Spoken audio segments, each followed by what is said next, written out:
दिनैनि खन्थाइनि मुं गोसोनि सानस्रियाव नोंनि सावगारि। खन्थाइखौ सुजुदों अनजालि स्वर्गियारि। खन्थाइखौ आवरायगोन अनजालि स्वर्गियारिया। फैदो बिदिब्ला खन्थाइखौ दान्दिसे खोनासंलांदिनि। गोसोनि सानस्रियाव नोंनि सावगारि। बेसेबांबा गोबावनि उनाव लेखाजों जोख्लोबजाना थानाय सावगारिखौ गोसोखांना नायसंफ्लांबाय आं। सिनायनोनो हायासै आं सावगारिया सोरनि।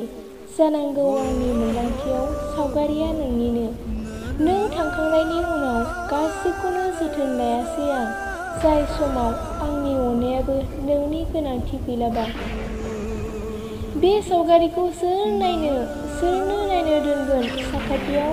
ना आंनि गोसो थोनाय, ना नों आंनि जिउनि अनजालु?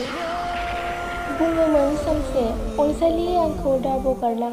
बैफोर नोंनि नंखाय फावसोमोन नङासै? आं थांखांनायनि उनावथ' नोंहा जोबोर खुसिसिनसो जानांगौ आंनो नोंनि सुथुरमोन।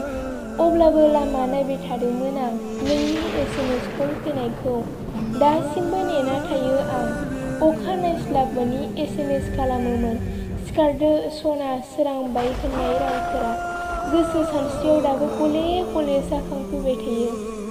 एसेबां नाजाबोबाय आं बावनो अब्लाबो हाया मानो। नोंथ' आंखौ बावलांनो हाबाय।